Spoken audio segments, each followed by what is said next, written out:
Herkese merhabalar. Bu videomda ünlü markaya ait file çantayı nasıl ördüğümü tüm detaylarıyla anlattım. Küçük bir hatırlatmayla çantamın yapımına başlamak istiyorum. Kanalıma abone olmayı, videolarımı beğenmeyi ve yorum yapmayı unutmayın lütfen. Şimdi çantamızın yapımına geçelim.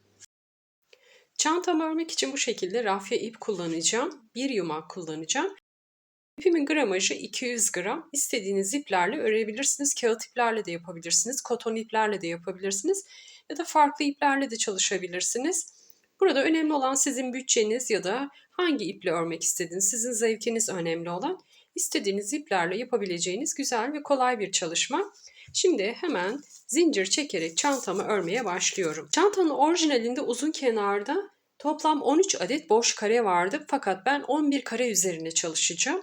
Onun için 45 adet zincir çekeceğim. Eğer siz orijinalinde olduğu gibi yapmak isterseniz 53 adet zincir çekmeniz gerekiyor. Kısa kenarında ise 4 adet boş kare vardı. Ben 3 adet boş kare yapacağım. Eğer siz orijinalinde olduğu gibi çalışmak isterseniz yine toplam 17 sıra sık iğne örmeniz gerekiyor. Ben ise burada 13 sıra sık iğne öreceğim. 3 kare üzerine çalışacağım. Kendi beden ölçüme göre daha küçük yapmak istedim. Ama siz dediğim gibi aynı sayılarda olsun diyorsanız dediğim gibi yapabilirsiniz. Toplam 45 adet zincir çekeceğim. Az önce de söylediğim gibi eğer orijinalinde olduğu gibi 13 adet kare üzerine çantanızın kurulumunu yapmak istiyorsanız 13 boş kare olarak örmek istiyorsanız uzun kenarı 53 adet zincir çekmeniz gerekiyor.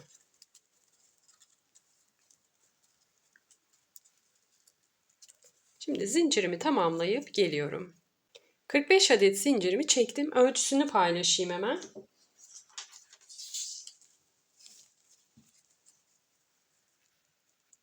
Başlangıçtan alıyorum. 31 santim zincirimin uzunluğu bakın. Şöyle göstereyim. Dilediğiniz uzunlukta çekebilirsiniz. Şimdi hemen çantamızın taban kısmını örmeye başlıyoruz. Burada bir adet zincir çekiyorum. Şöyle zincirimi elimin üzerinde ters bir şekilde çeviriyorum bakın. Zincirimin göbek kısımları var. Bakın tekrar gösteriyorum. Normalde zincirlerin şu kısımlarına batılır. Ben oralara batmıyorum. Şöyle ters bir şekilde elimin üzerinde çeviriyorum.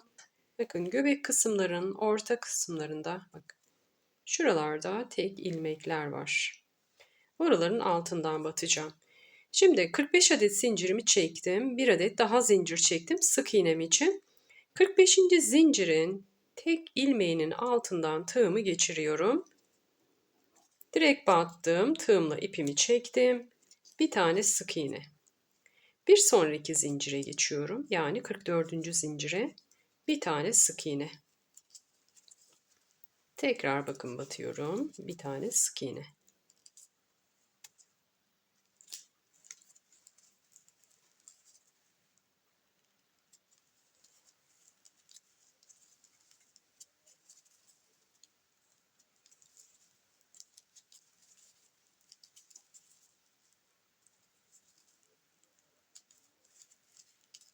Her bir zincirin göbek kısmındaki tek ilmekten tığımı geçiriyorum ve sık iğne yapıyorum.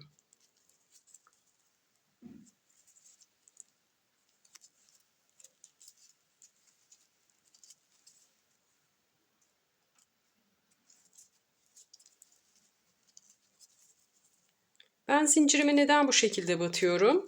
Hem örnek kurulumunda bakın sık iğnelerin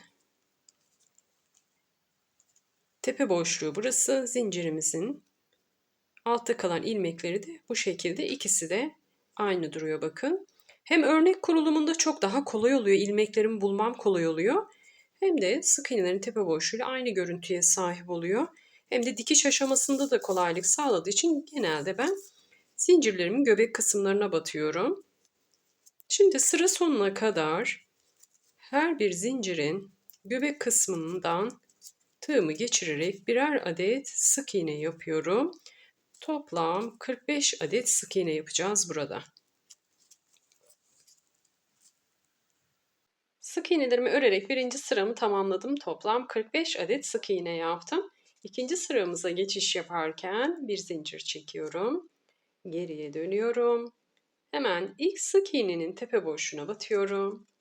Bir tane sık iğne. Direkt batıyorum bakın. Tığımda 2 ilmeğim oldu. Sık iğne. Her bir sık iğnenin tepe boşluğuna birer adet sık iğne yaparak ikinci sıramı da tamamlıyorum. Bu şekilde toplam 13 sıra öreceğim. Her sırada 45 adet sık iğnem olacak. Tabanımızın örme şekli hep aynı. Hiç değişmeyecek. Üst sıraya geçişlerde bir zincir ve her sırada 45 adet sık iğne. Eğer dediğim gibi markayla aynı boyutta çalışmak isterseniz 53 zincir, sonradan bir zincir daha çekeceksiniz ve sık iğnenizi o şekilde oluşturacaksınız ve her sırada 53 adet sık iğne yapacaksınız. Toplam 13 adet kare oluşturacaksınız. Ben ise 11 adet kare oluşturacağım kendi çantamda. Biraz daha küçük ölçüde çalışmak istedim. Şimdi her bir sık iğnenin tepe boşluğuna direkt batıyorum. Birer adet sık iğne yapıyorum. Bu şekilde ikinci sıramı da tamamlıyorum. Üçüncü sırayı da geçişi göstereceğim. Sonrasında artık göstermeme gerek yok. Dediğim gibi her sıra aynı. İkinci sıramı da tamamladım. Şimdi üçüncü sırama yine bir zincirle geçiş yapıyorum. Geriye dönüyorum. İlk sık iğnenin tepe boşluğuna batıyorum. 2 ilmeğimi tek seferde boşaltarak sık iğnemi yapıyorum. Her bir sık iğnenin tepe boşluğuna yine birer adet sık iğne yaparak toplam 45 adet sık iğne yapıyorum. Buradan sonra artık tabanımı göstermeme gerek yok. Toplam 13 sıra öreceğim. Şu an 3. sıramdayım. Ve her sıra sonunda üst sıraya geçmek için bir zincir çekeceğiz. Başka da bir işlem yok.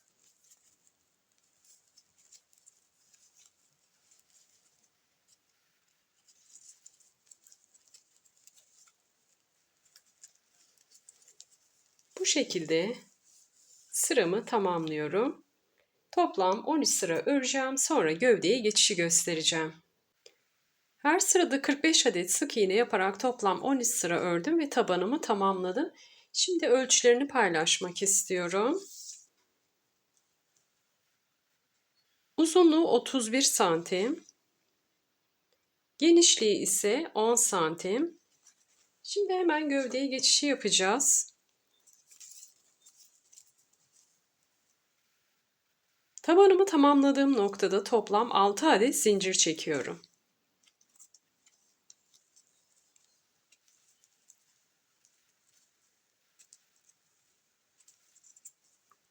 6 adet zincirimi çektikten sonra geriye dönüyorum. Battığım noktayı saymıyorum bakın. Şu ilk noktamı saymıyorum. Sonrasında 1, 2, 3. Dördüncüye batarak bir adet ikili trabzan yapacağız. Şimdi artık boş kareler oluşturacağız. Bakın burası bizim battığımız nokta. Burayı saymıyoruz. 1, 2, 3. Dördüncüye batıyorum. Bir adet ikili trabzan. Tığımı 2 seferde boşalttım. Şimdi boş bir kare oluşturduk. Örmeye devam ediyoruz. 1, 2 ve 3. 3 adet zincir çekiyorum. 1, 2, 3. 3 adet boşluk oluşturuyorum. 1, 2, 3. 3 tane sık iğnenin tepe boşluğuna atlıyorum. Dördüncüye batıyorum. Bir tane ikili trabzan. Şimdi tekrar 1, 2, 3. Tığıma bir adet ilmek doluyorum. 1, 2, 3. Dördüncüye batıyorum. Tığımda 3 ilmeğim oldu. İkisini bir seferde, ikisini de bir seferde boşaltarak ikili trabzan yapıyorum. Şimdi yine 3 zincir. 1, 2 ve 3. 1, 2, 3. 3 tane boşluğa atlıyorum. Dördüncüye batıyorum. Tığımdaki ilmekleri ikişer ikişer boşaltıyorum. Bu şekilde bakın büyük boş kareler oluşturuyoruz. Sıra sonuna kadar aynı şekilde ilerleyeceğim.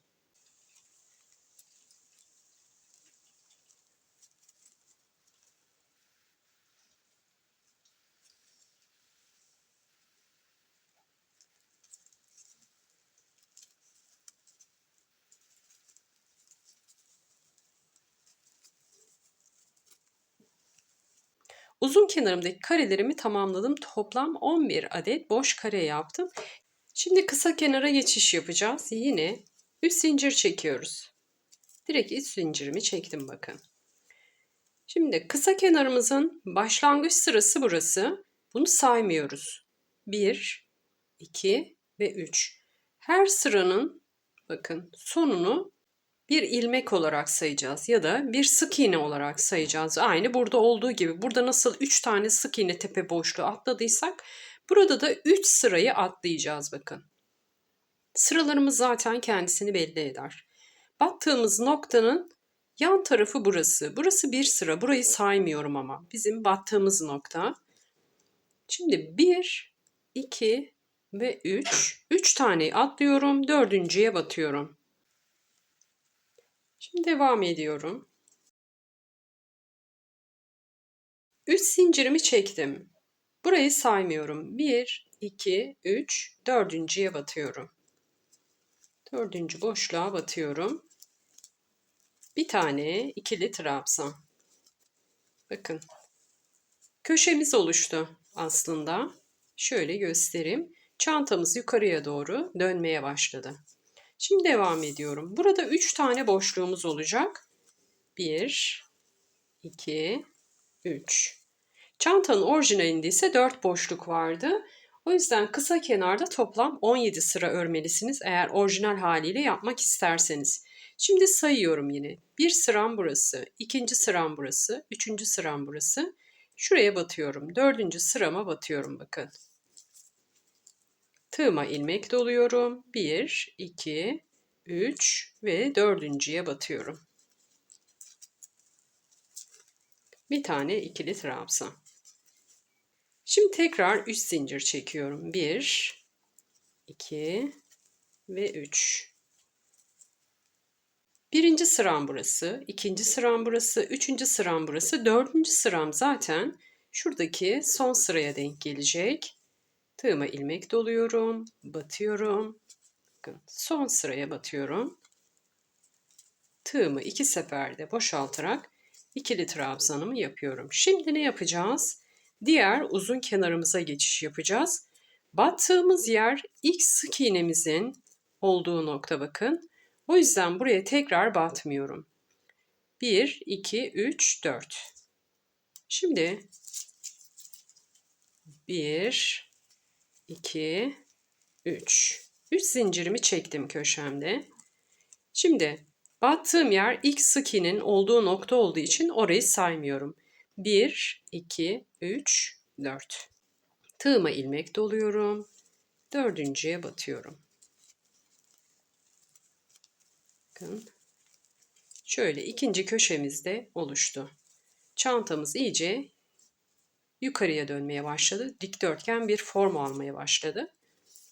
Şimdi yine 3 zincir. 1, 2, 3. 1, 2, 3. Dördüncüye bat. İkili trabzan yapıyoruz. Bu şekilde uzun kenarımızı da tamamlıyoruz. Şimdi şuradaki kafa karışıklığı olmasın diye detayı tekrar anlatmak istiyorum bakın. Ne yaptık? Uzun kenarımızda geldik. Son sık iğnemizin tepe boşluğuna battık. Son sık iğnemizin tepe boşluğuyla zaten bizim şu kısa kenarımızın son sırasının yan tarafı oluyor zaten. Aynı nokta bakın. Burası son sıramızın kenar boşluğuna denk geliyor aynı zamanda. O yüzden bu noktayı saymıyoruz. Ondan sonraki 1, 2, 3, 3 boşluğu sayıp dördüncüye batıyoruz. Sonra 3 zincir çekip yine 1, 2, 3, 3 boşluk atlayıp dördüncüye batıyoruz. Yine burada da aynı şekilde 1, 2, 3. 3 boşluk atlıyoruz. Bakın ilmekler zaten kendilerini belli ediyor. Dördüncüye batıyoruz. Dördüncünün hem kısa kenarımızın son noktası hem de buradaki uzun kenarımızın ilk sık iğnenin tepe boşluğu. Aslında burası bizim ilk zincirimizin olduğu yer, çekmiş olduğumuz zincirimizin tepe boşlukları. Bakın sık iğne gibi tepe boşlukları var zaten. O yüzden hiçbir şekilde karıştırmazsınız. Bu köşedeki ilk ilmekleri saymıyoruz. Ondan sonra 3 tane boşluk atlayıp dördüncüye batıyoruz. Burası çünkü bizim battığımız noktalar. Şimdi köşeye kadar aynı şekilde 3 zincir çekip 3 boşluk atlayıp bir tane ikili trabzan yaparak yine aynı sayıda boş kareler oluşturacağız. Kısa kenarlarda 3 tane, uzun kenarlarda ise 11 tane kare boşluğumuz olacak. Şimdi tamamlayıp sıramı geliyorum. Diğer uzun kenarımı da tamamladım. Kısa kenarıma geldim tekrar. Yine aynı şekilde 3 zincir. İlk sıramızın ilk boşluğunu saymıyoruz. Bunu atlıyoruz. Sonrasında 1, 2, 3 ve 4. boşluğa batıyoruz. Direkt battık. Bakın bir köşemiz daha oluşmuş oldu burada. Şimdi devam ediyorum.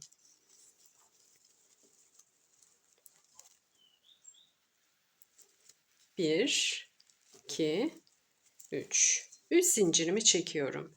1, 2, 3 ve 4. boşluğa batıyorum.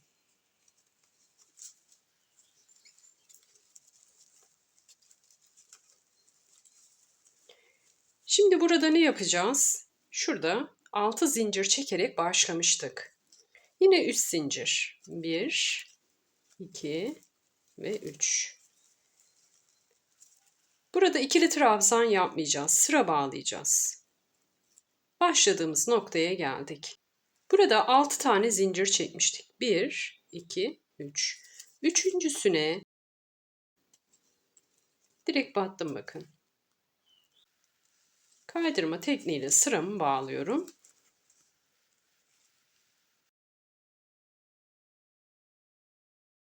Burada 1, 2, 3, 4, yine 5 ve 6. 6 tane zincir çekiyorum. Şimdi örmeye bu yönde devam etmiyorum. Geriye dönüyorum. Bunu neden yapıyorum? İkili trabzanlarım üst üste gelsin istiyorum. Şimdi kısa kenardan geriye doğru döneceğiz. Geriye dönüyoruz. Tığıma ilmek doluyorum. İkili trabzanımın tepe boşluğuna batıyorum. Bir adet ikili trabzan yapıyorum. Ne yaptık? Geri döndük. Geriye döndük. Bu şekilde gitmedik. Eğer bu şekilde gidersem ikili trabzanlarımda yana kayma olur. Bu sefer boş karelerim üst üste gelmez. Eğri durur. Onu istemiyorum. O yüzden her sıra sonunda kaydırma tekniğiyle sıra bağlayacağız ve geri döneceğiz. Şimdi artık çok daha kolay. 1, 2, 3 zincir. Buradaki boş karemizin ikili trabzanın tepe boşluğuna batıyoruz. İkili trabzan yapıyoruz. Tüm örgümüz bu şekilde ilerleyecek artık. 1, 2 ve 3. Tığıma ilmek doladım. Bakın hep ikili trabzanların tepe boşluklarına batacağız. Ve artık boş kareler yapacağız. Burada en önemli detay her sıra sonunda kaydırma tekniğiyle sıra bağlayıp geriye döneceğiz. Aynı yönde örmeyeceğiz. Aynı yönde örersek karelerimiz yana kayar. İkili trabzanlarımız üst üste gelmez. Ben bu şekilde yaptım ama siz farklı teknikler biliyorsanız o şekilde de karelerinizi oluşturabilirsiniz. Bakın. Şu ipimi sonrasında şöyle araya alarak yürüteceğim. Şöyle araya alayım şimdi gözükmesin. Bakın Bu şekilde boş kareler oluşturacağız. Şimdi tüm kenarımı örüyorum. İkinci sıra sonunda yine sıra bağlamayı göstereceğim. Üçüncü sıraya geçişi göstereceğim. Sonrasında artık göstermeme gerek yok. Şimdi örmeye devam ediyorum.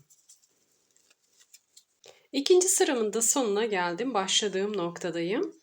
Şimdi 1, 2 ve 3. 3 zincirimi çekiyorum. Şimdi 1, 2, 3. Üçüncü zincire direkt batıyorum. Kaydırma tekniğiyle sıramı bağlıyorum.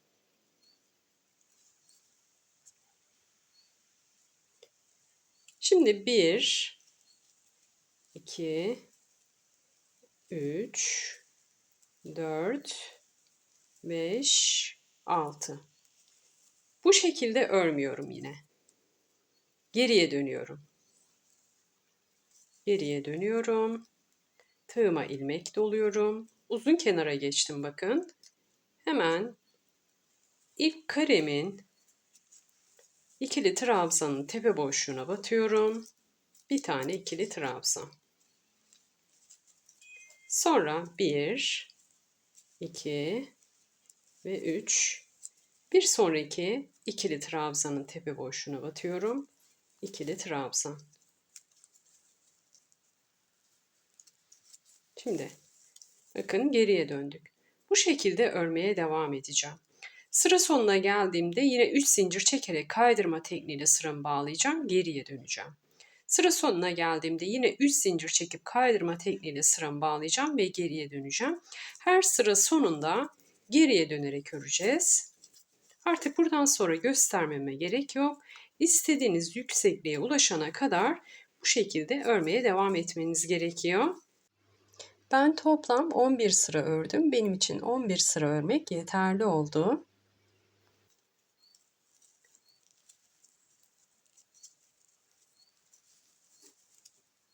Bu şekilde boş karelerimi oluşturmaya devam ediyorum. Şimdi tüm sıralarımı tamamlayıp bitmiş halini tekrar sizlerle paylaşacağım. Sonra askı yapımını göstereceğim. 11 sıra boş kareler yaparak gövde kısmını tamamladım. Ağız kısmını öreceğiz birazdan. Ama ilk önce ölçüsünü paylaşmak istiyorum. Şöyle düz bir şekilde ölçersem 33 santim genişliği var. Yüksekliğini de paylaşayım.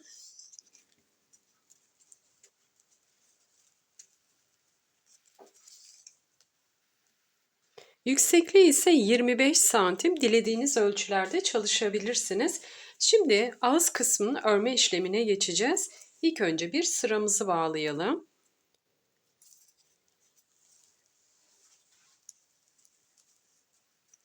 Şimdi son karemi yapacağım. 1, 2, 3. Buradan da 3. zincire batıyorum. 6 zincir çekerek başlıyorduk zaten. Kaydırma tekniğiyle sıramı bağlıyorum. Bir zincir çekiyorum.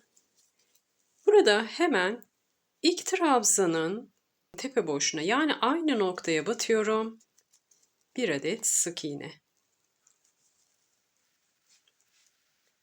Boşluklarımızın içine de toplam 3 adet sık iğne yapacağız. Çünkü 3 zincir çektik. Birincisini yaptım. İkinciyi yapıyorum. Bakın boşluğun içine batıyorum direkt.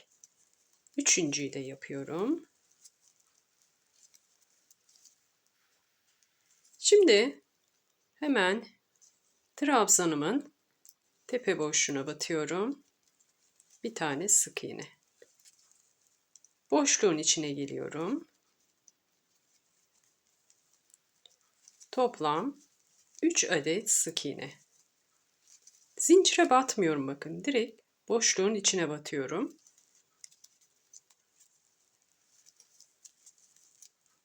Şimdi ne yapacağım? Trabzanın tepe boşluğuna.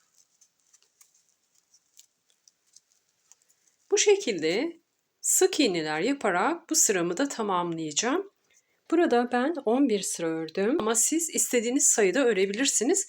Benim için bu yükseklik yeterliydi. Markanın orijinalinde 10 sıra örülmüştü ama ben kendi istediğim ölçüye göre ayarladım çantamın genişliğini ve yüksekliğini. Siz de o şekilde yaparsanız çok daha şık olacaktır. Zaten görsel olarak bakın aynı oldu.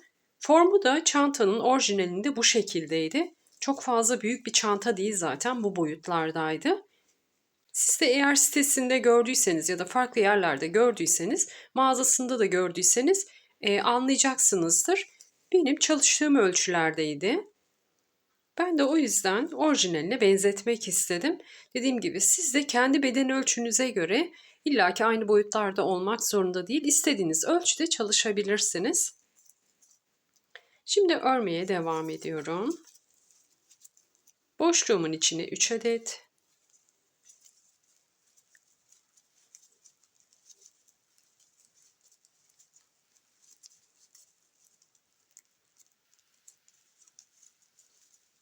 ve trabzanın tepe boşluğuna 1 adet. Bazı videolarda gördüm kare formda çalışılmıştı. Ama çantanın formu bu şekilde. Küçük dikdörtgen formda bir çanta ve geniş delikleri olan, yani geniş kareler üzerine yapılmış bir çanta. Bazı videolarda 2 zincir çekilerek yapıldığını gördüm. Onlar biraz daha küçük kareler oluyor. Çantanın orijinal görüntüsü büyük kareler yapılarak örülmüş.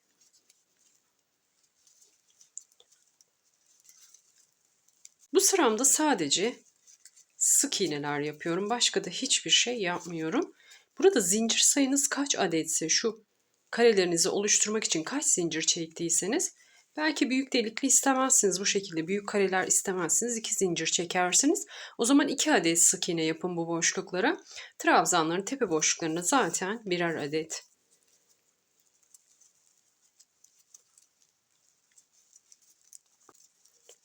Şimdi sıramı tamamlayıp geliyorum.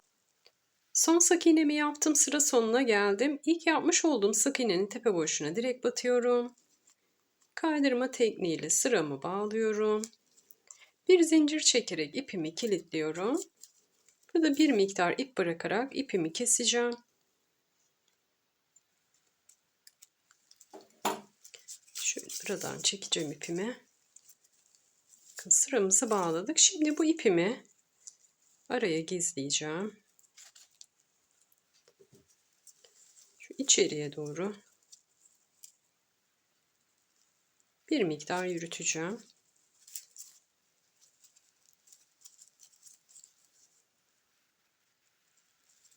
Uygun ilmeklerin arasından bakın ipimi geçiriyorum.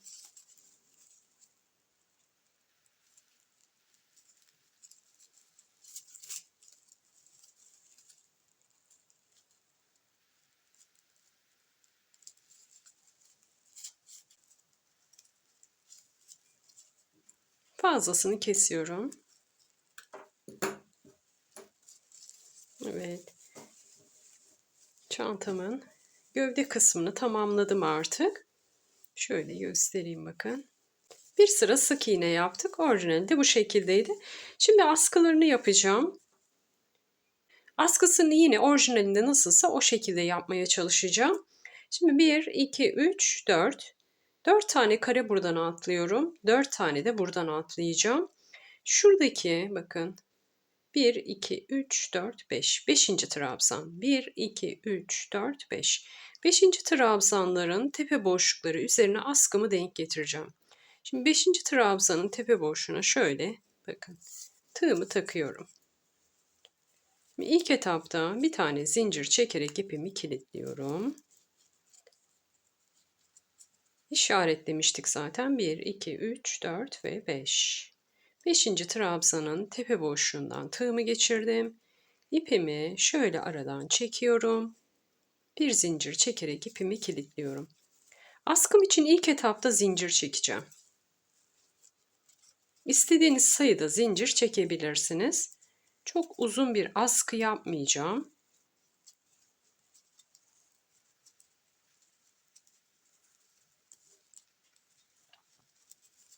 Bakın zincir çekiyorum.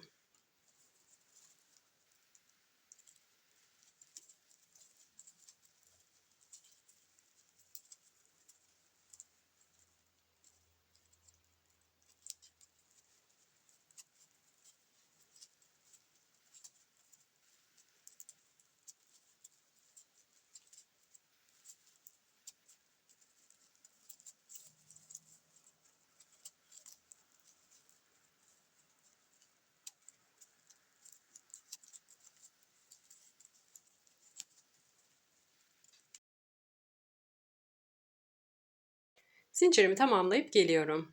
Toplam 56 adet zincir çektim. Hemen ölçüsünü paylaşayım.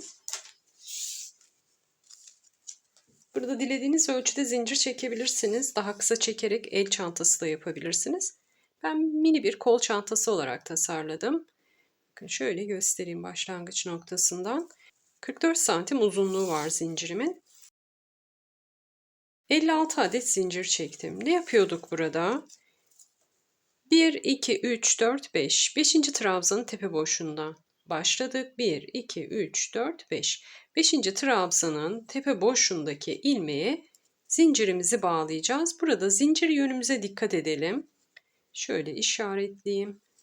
Hemen zincirimin yönünü de düz bir şekilde ayarlayayım. Elimizde dolaşmamış olsun. Şöyle.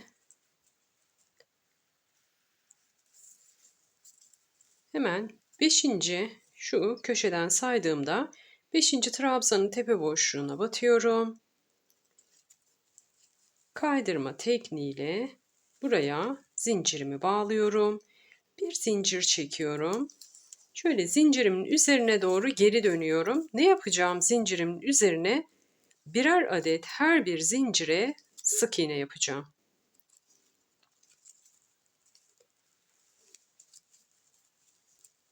Bakın her bir zincirin üzerine birer adet sık iğne yapıyorum.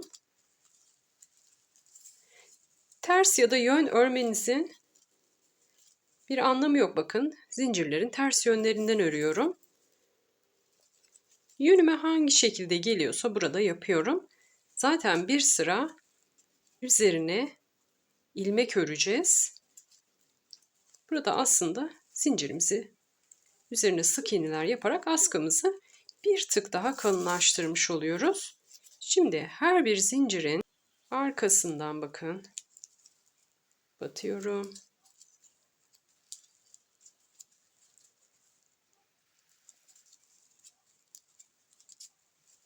Şöyle şu taraftan da göstereyim. Sık iğnelerimi örüyorum.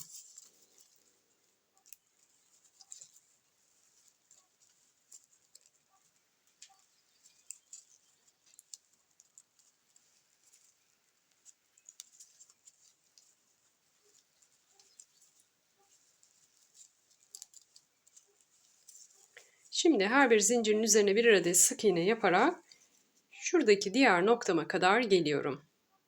Zincirlerim üzerine yaptığım sık iğnelerde sıra sonuna doğru geldim. Şurada bir ip bırakmıştı bakın. İlk zincir çekmiştik. Şunu da şöyle sık iğnelerin arasına alarak birkaç sıra öreceğim. Sonra fazlasını keseceğim. Bakın araya aldım. Zincirime batıyorum. O ipimi de arada bırakıyorum. Zincirimi örmeye devam ediyorum.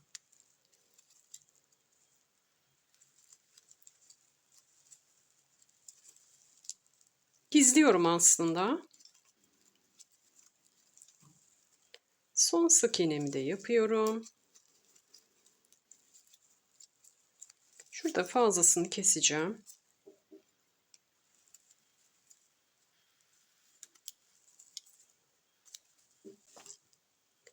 Şimdi ne yapacağım? Zincirimizi çekmek için battığımız noktaya değil, bir sonrakine batarak askımı bağlayacağım. Bakın. İlk battığım noktaya değil, yanındakine. Dışarıya doğru ama içeriye olan kısma değil. Yani iki askı arasındaki boşluğa değil, dışarıda kalan sık iğnenin tepe boşluğuna direkt batıyorum. Şöyle kaydırma tekniğiyle sıramı bağlıyorum. Bir zincir çekerek burada ipimi kilitliyorum.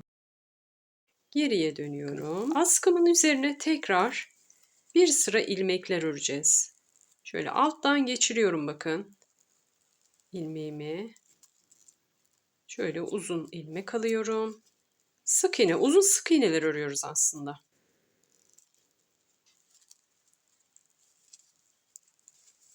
Bakın.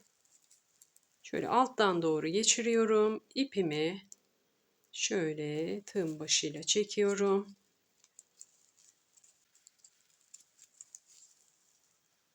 Tekrar gösteriyorum. Askımın altından geçirdim. Tığım başıyla ipimi aradan çektim. Uzunca bir ilmek çektim.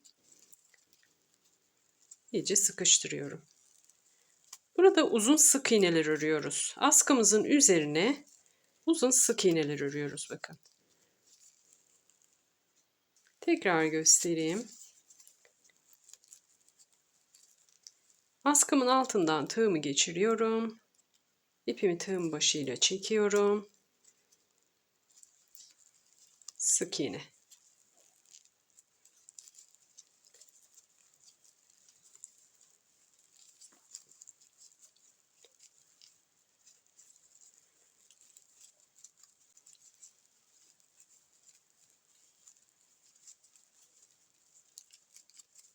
Şuraya kadar aynı işlemi yaparak geliyorum.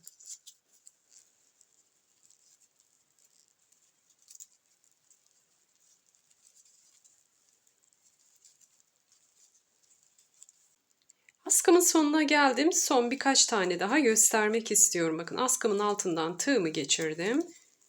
Hiçbir yere batmıyorum. Direkt bakın boşluktan tığımı geçiriyorum. Arkadan ipimi öne doğru çekiyorum.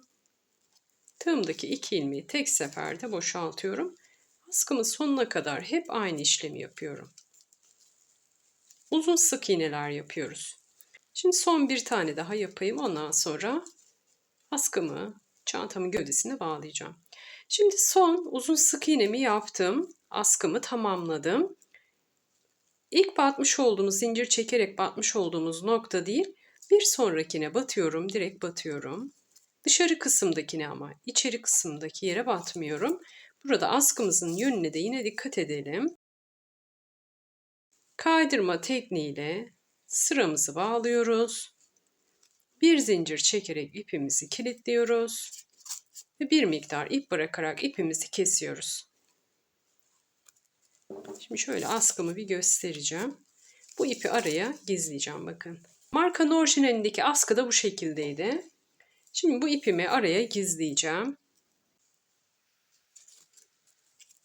Yine şöyle içe doğru ipimi çekiyorum. İyice çektim. Aralardan ilmeklerin arasından geçiriyorum bakın.